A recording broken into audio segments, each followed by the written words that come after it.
Lesbian stand-up comedian Jessica Kirsten expresses sincere regret for Riyadh Comedy Festival performance.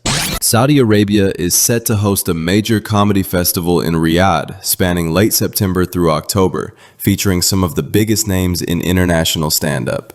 I think it's very exciting that we're all going to Riyadh, and I know that people are very upset about it. They're angry that comedians are going to Riyadh, Saudi Arabia.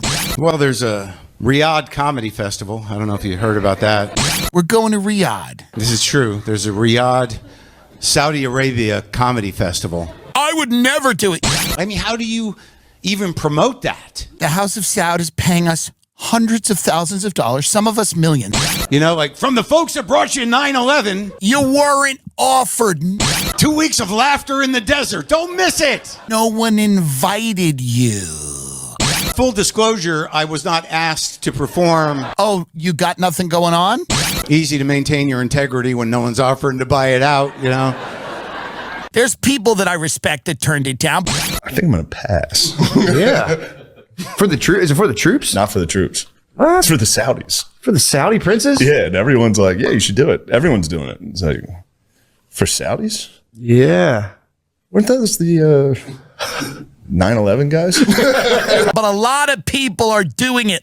Just like us. So like you can talk about anything, other than a couple things, which was basically, religion, don't make fun of the royals. Everyone was happy. The people that were doing the festival were thrilled. It was a mind-blowing experience. Definitely top 3 experiences I've ever had. Get over it.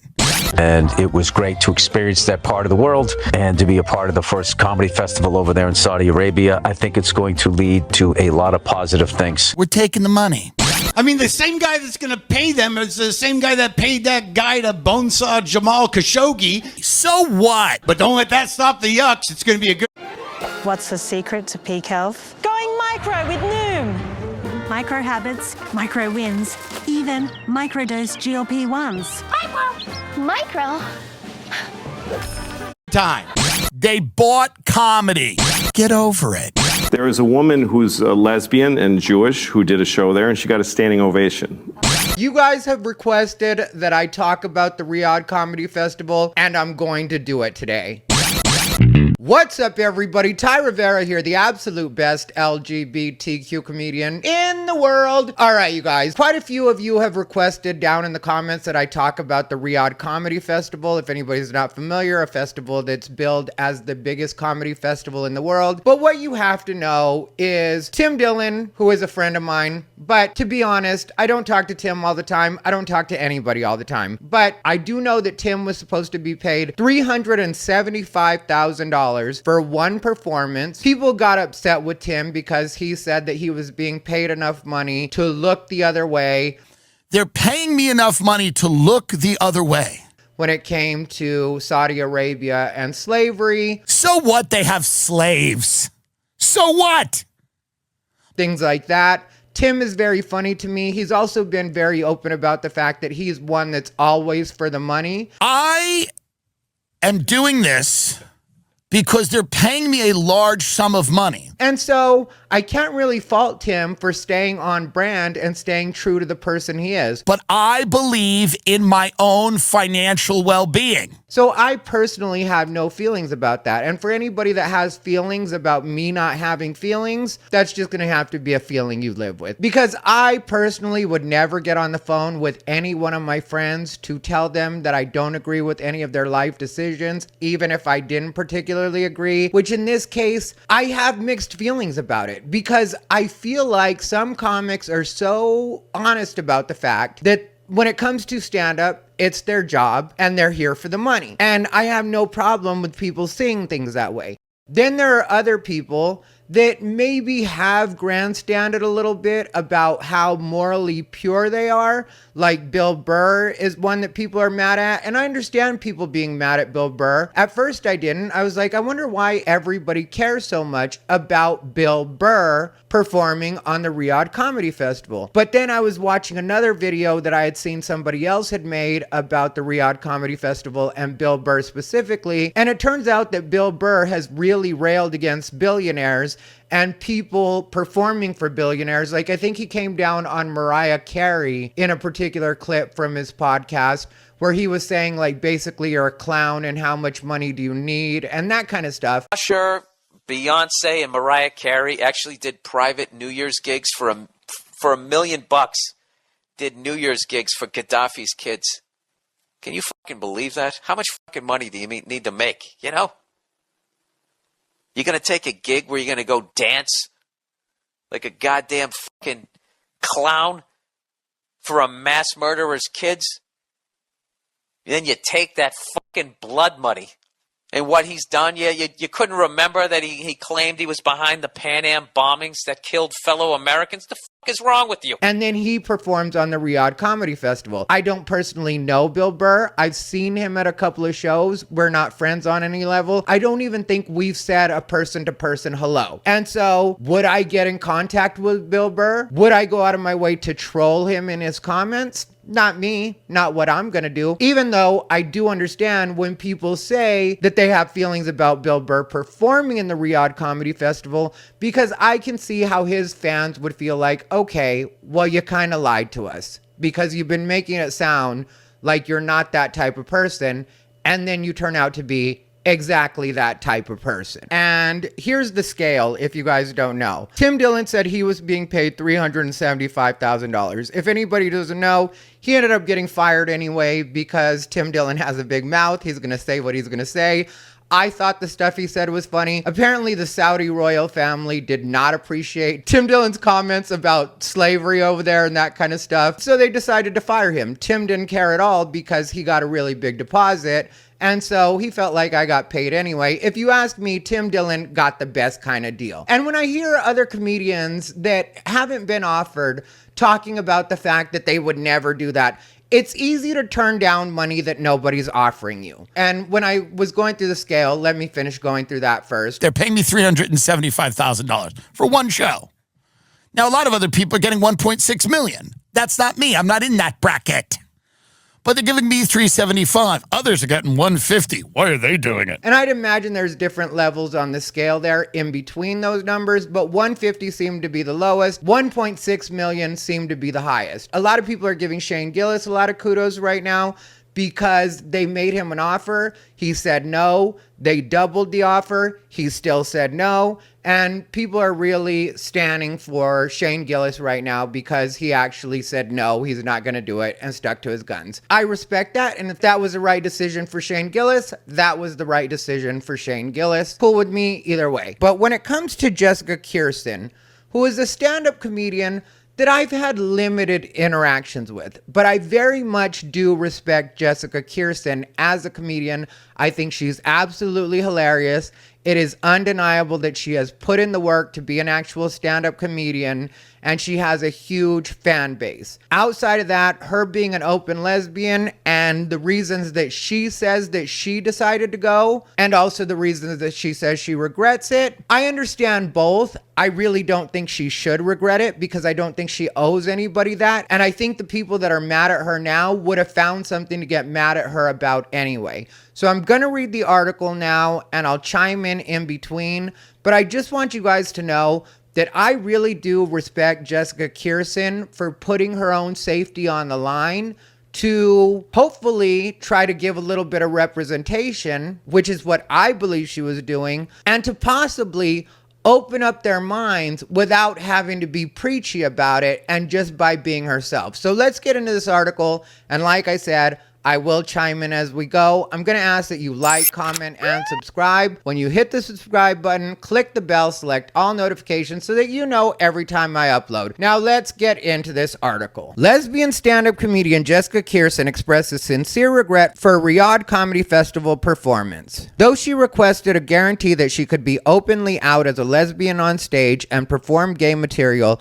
Kirsten is apologizing to fans and confirms she will donate her fee to a human rights organization. Comedian Jessica Kirsten, an openly gay veteran of the stand-up stage, has issued a statement expressing sincere regret for being among the more than 50 stars to participate in Saudi Arabia's Riyadh Comedy Festival. The event, currently taking place from September 26th through October 9th, and billed as the world's largest comedy festival, welcomed a who's who of comedians to the country, including Dave Chappelle, Bill Burr, Louis C.K., Kevin Hart, Pete Davidson, Whitney Cummings, Andrew Schultz, Aziz Ansari, Jim Jeffries, Joe Coy, Sebastian Maniscalco, Mark Normand, Tom Segura, Bobby Lee, Jeff Ross, and more. Joe Coy is another person that I know. I've known Joe Coy for years. Haven't texted him in years either. And wouldn't text him about this. Joe Coy is one that'll tell you he's just there to do the job. So I'm, like I said, neither here nor there on it. Whatever financial decisions you have to make or whatever you feel is best for you and your career, that's between you and your fan base. I feel like I, as another comedian, can't really get too much into it because there's certain things that the people I know probably don't agree with that I say and do. So who would I be? And I live that kind of life for anybody that's wondering. I do live a life where I have a lot of people that I know, whether they're friends or just acquaintances, that may think the complete opposite of me. And I just continue to be friends with them anyway because I really don't care that much what other people do. I kind of mind my own business, and that's the way I live my life. But I just figured I should mention that one because Joe Coy was in it. I forgot to mention that at the beginning of the video because it just slipped my mind. But when I saw his name, I was like, oh yeah, I know Joe Coy. I'll mention something about that. It has come under fire this week as word spread of its lineup, leading comedy world insiders like Mark Maron, David Cross, and Atsuko Akatsuka to speak out against it. Okay, well, Atsuko isn't funny anyway. I know Atsuko has made a name for herself, but it's mainly off twerking. Her English is terrible. Her comedy's even worse. So I don't really care what Atsuko thinks about anything. David Cross specifically, I just saw him on his podcast using the N-word. And it was basically, he would take, their lyrics and he's like, oh, niggas ain't shit, but da-da-da, whatever it is. Yeah. And then they would all sit there and listen and write it down. And then Which a lot of people do not agree with the N-word. He justified it by saying that he used the AH. No, because it's the A, it's the AH. Can you fill up on breakfast under $7? At Denny's, you get a menu full of slams, like the 2-egg breakfast slam, the new Grand Slam burrito, the BLT&E slamwich, and even the Slam Burger. Slam your cravings full of savings for under $7. Come find your booth at Denny's. I don't know if that flies. Yeah, AH. Instead of the hard ER, I guess. And so he thought it was okay. Well, there's a lot of people that don't agree with non-black people saying the N-word.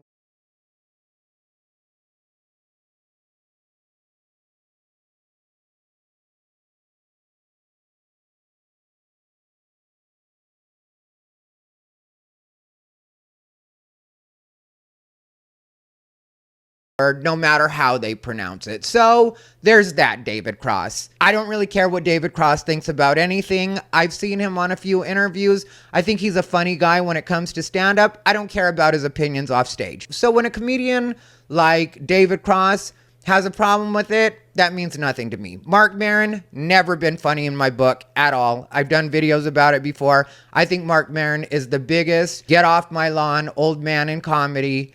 And I think if Mark Maron were to retire from comedy, the comedy world would be a better place for it. So that's how I feel about Mark Maron's opinions. They matter not at all. I value shit more than I value Mark Maron's opinions on anything to do with stand-up comedy. Cross cited Saudi Arabia's oppressive regime and the country's treatment of women, the LGBT community, and journalists as a cause for alarm. Okatsuka, who shared that she turned down the fest offer, posted the event's contract online, which included the following. Artists shall not prepare or perform any material that may be considered to degrade, defame, or bring into public disrepute, contempt, scandal, embarrassment, or ridicule. See, I'd be out right there. Just those words alone. I don't need to read any further to know that I would not be welcomed at the Riyadh Comedy Festival. I just wouldn't.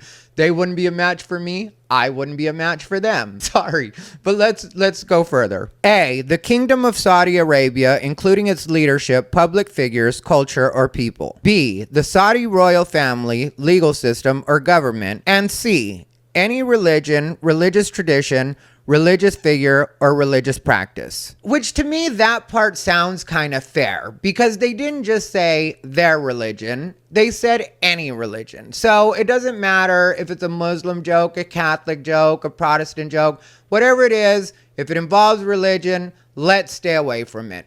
I think that's a fair request. The other parts, because I saw some people saying, well, you can't be the I'm a free speech comedian anymore. Okay, let's all stop playing with each other when it comes to stand-up, please. Because when you do colleges, if you ever decide to do colleges, they will give you a list of things that they don't want you to say. Many comedians do colleges. Many comedians that consider themselves to be free speech comedians do colleges. When you do corporates that make a lot of money, and the bigger you are as a stand-up comedian, the more money you will get paid by a corporation to perform at their shitty, lifeless event. Like a very big comic I know, a huge comic I know, both size-wise and in the world of comedy. Okay. Little body shaming never hurt anybody except for a fat person. But anyway, one comic that I know that's a really big comic had told me that he had an absolutely horrible time performing for Pepsi, but he made so much money that he didn't really care, even though he said he legitimately bombed. And if I were to tell you this comedian's name, you would be shocked because this person never ever bombs. And it was just one of those conversations I was having with them, because we were, I guess you could say, kind of close at the time. And so I was just being a little bit like, pick your brain, not nosy on a personal level, just on a professional level. I had a question I wanted to ask because I always see this person absolutely destroy it, and audiences love this person.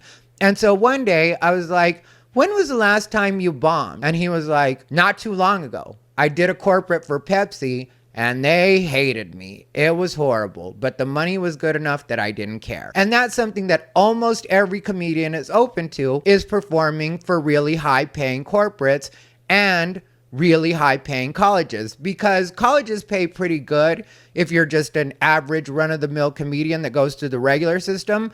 But again, if you're one of the really big comedians with a really big name, colleges will pay a boatload of money to have you perform for their students. In her statement shared exclusively with The Hollywood Reporter, Kirsten said that she was surprised to be asked to perform at the Riyadh Comedy Festival. She even went so far as to request a guarantee that she could be openly out as a lesbian on stage and perform gay material, as is common in her act. And that's a huge part of why I respect Jessica Kirsten for doing this, because who knows what's going to happen when you perform as an openly gay comedian in Saudi Arabia. And so the way that I see this particular situation, especially where Jessica Kirsten is concerned, is that while I saw another part of a David Cross interviewer statement about it, where he was saying that these comedians should take the opportunity to talk to the Saudi officials about their treatment of women and LGBTQ and human rights in general. And this is the way that a real comedian does it. This is the way comedians for years and years and years, if not centuries, have changed the minds of people that were otherwise closed-minded. It's something I've done my entire career performing in redneck clubs.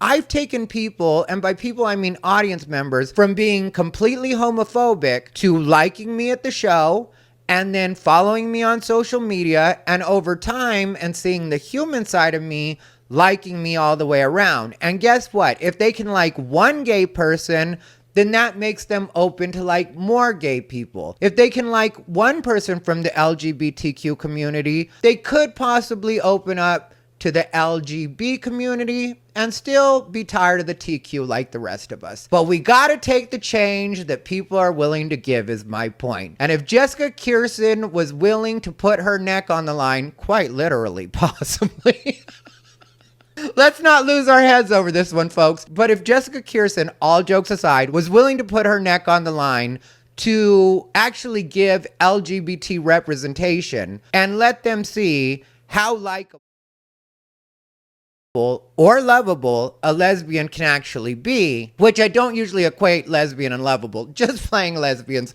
but you know sometimes you guys can be a little uptight. But seriously though, not being silly, if a lesbian can show the Saudis how funny a lesbian person can be and possibly even crack the door of their mind to being that much more open to LGBT, then I think that it's not only very brave, I also think it's very commendable that Jessica Kirsten would actually do that. Quote, I hope that this could help LGBTQ plus people in Saudi Arabia feel seen and valued. I'm grateful that I was able to do precisely that. To my knowledge, I am the first openly gay comic to talk about it on stage in Saudi Arabia. I received messages from attendees sharing how much it meant to them to participate in a gay-affirming event. At the same time, I deeply regret participating under the auspices of the Saudi government. And that's exactly what I'm saying. And especially if it was like a closeted LGBTQ person, or maybe even a small group of closeted LGBT people, to be able to see that kind of freedom on stage and know that that might one day be possible in their own country, or they might be able to go somewhere else and actually find that freedom and be able to be themselves fully like Jessica Kirsten is, I think is a very strong message. And I think it's worth taking the chance if you're open to taking that chance. So who knows? Like I said, maybe the officials there got a little bit different of an idea of what a lesbian can be, and we're like, okay, well, that wasn't so bad. And that's the way progress is made. And every person that's ever made progress in this world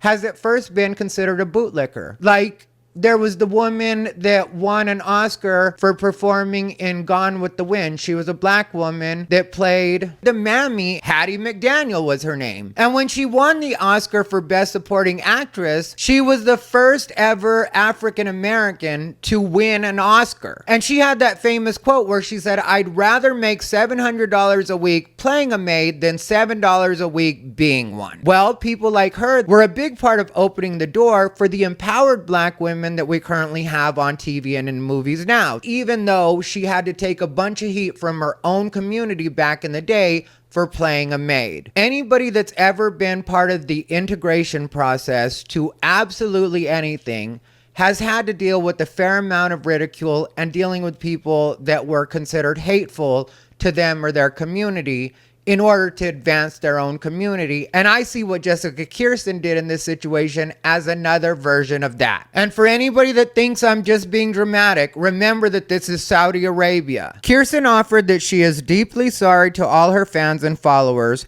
hurt or disappointed by her decision to perform in Riyadh. She has committed to donating the entirety of her fee to an undisclosed human rights organization. I think that's very nice of her. I don't think she owes that to anybody, but some lucky organization is going to have the privilege of being able to mismanage the money that she made at the Riyadh Comedy Festival, which, to be honest, was probably $150,000. Because if $150,000 was the bottom end of the scale and you're an LGBTQ woman, you're definitely getting paid on the low end of the scale. Have your feelings. Be mad at me. Shoot the messenger. I have a special relationship with my fans because of the vulnerable nature of my comedy and the trust they place in me as part of the queer community. To my fans, I see you, I hear you, your voice matters to me. I love you all, and I am genuinely sorry for making a poor decision that had repercussions I didn't fully consider. I will take full responsibility for my actions and dedicate myself to making amends so that my words and choices reflect the respect and care you deserve. Kirsten concluded in her statement as a direct reach out to her community, which includes nearly 1 million followers on Instagram. In recent days, her fans have been taking to her comment section on Instagram to share their objections to her participation. Quote, "You really sold out, like I'm super sad about this," wrote one. Another added, "Still waiting for the explanation behind your terrible decision to accept money from a horrible regime. Do you care so little that you think it'll all blow over?" Like I said, I don't even know why she would humor these types of people, because these are the people that will, one way or another, find a way to be mad at you. If you're really a fan, I don't think you have to support everything somebody does, but I think when somebody puts out a statement like this and fully explains what they're doing, and says that they're going to completely give away the entire fee to a human rights organization, I don't think you couldn't ask any more for that. She didn't offer any buts. She just said, I'm sorry, I'll do better. I hear you. I see you. What else do you need to hear? Do you need a personal note from her explaining to you in a way that makes you feel like it's an acceptable apology? Maybe nobody in your real life cares that much about you because you're an insufferable person, and that's why you're in the comments of a person that you probably never met in real life, demanding that they be accountable to you personally.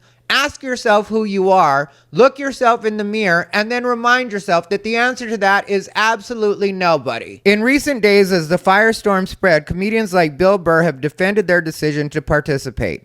On his podcast, Burr called it a great experience to be on the stage there. The Royals loved the show. Everyone was happy. The people that were doing the festival were thrilled. The comedians that I've been talking to are saying, dude, you can feel the audience wanted it. They want to see real stand-up comedy. It's a mind-blowing experience. Definitely top 3 experiences I've had. I think it's going to lead to a lot of positive things. And I think that Bill Burr's fans should completely continue to destroy him on this. Bill Burr's fans, like I said, I completely understand them coming for him because he really has been on a high horse for a long time, telling everybody how they're supposed to think, letting everybody know what a great person he is, trying to get his wings early. Okay, Bill Burr, you made your bed, now lay in it. Give your people the apology that they want. Each one of them individually, tell them why you decided to be a sellout and why you decided to turn your back on everything that you claim to stand for. But Kirsten is the first to release a lengthy statement apologizing while also confirming the donation of her salary. Read Kirsten's full statement below. On September 29th, I performed at the Riyadh Comedy Festival. This decision has weighed heavily on my heart ever since. I like to express my sincere regret for having performed under a government that continues to violate fundamental human rights. I want to share the context for my decision, not as an excuse, but because the people who have trusted me deserve to hear from me. As an artist, my mission has always been to help people feel less alone. As an openly gay person, when I was asked to perform in Riyadh, I was surprised. I requested a guarantee that I could be openly out as a lesbian on stage and perform gay material. I hope that this could help LGBTQ+ people in Saudi Arabia feel seen and valued. I am grateful that I was able to do precisely that. To my knowledge, I am the first openly gay comic to talk about it on stage in Saudi Arabia.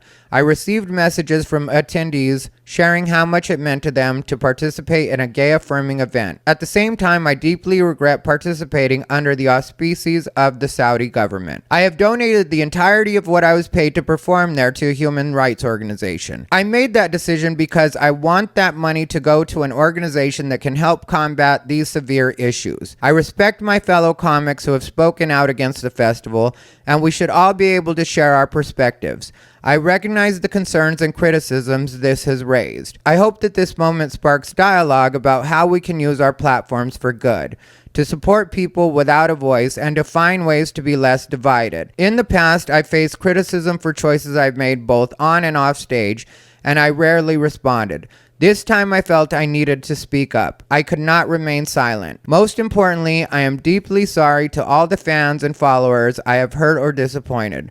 I have a special relationship with my fans because of the vulnerable nature of my comedy and the trust they place in me as part of the queer community. To my fans, I see you, I hear you, your voice matters to me, I love you all, and I am genuinely sorry for making a poor decision that had repercussions I didn't fully consider. I will take full responsibility for my actions and dedicate myself to making amends so that my words and choices reflect the respect and care you deserve. And that's the end of the article, and that's the end of her statement, and I don't really know what else anybody could expect for her. I think she did the best she could possibly do with her apology for doing something that I still don't understand what's so wrong with. And like I said, I get it if people have their own moral opposition to that. But I also think that sometimes it's okay to give people the benefit of the doubt, like Jessica Kirsten, because anybody that's ever met Jessica Kirsten before or even watched her on interviews knows that she is a very sincere person. And even though she'll joke in a particular way and she's very strong on stage, she's just an amazing amazing comic. That's the thing you have to know about Jessica Kirsten, is she really is something special on stage. She's really great. And the fact that she's lesbian does add to it, because she's been doing comedy long enough that she remembers when things were different and it was a little more discriminatory, and she made it through that hard part. And so I do believe her when she says that she thought maybe she could help LGBTQ people feel seen. And while that may be a luxury that we all have here in the United States, imagine how rare that is in Saudi Arabia. Imagine how alone an LGBTQ person, even if they would never feel safe enough to get a message to her, because it is that scary there, because there is a chance that somebody could possibly break into your email or end up just seeing the message somehow, and then all of a sudden they know that you're gay or lesbian or even worse. But seriously, not kidding at all when it comes down to it. Imagine how scary and how isolating that could be for an LGBT person in Saudi Arabia. And then they see Jessica Kirsten up there being as out and lesbian and funny and loved as she can possibly be on that stage. And they think to themselves, maybe one day I can have that. And that gives them the strength to continue being themselves, even if they can only be themselves in secret or in their private thoughts. And to me, not being cheesy, but if there was just one person even that she helped in that way, that's more than a lot of people have done with their fake online activism and their condemnation of a person like Jessica Kirsten, that they will never be in the position of to have an actual platform to make that change for themselves. And that's where I'm at on it. Let me know what you guys think down below in the comments. As always, thank you for watching. This has been Thai Rivera.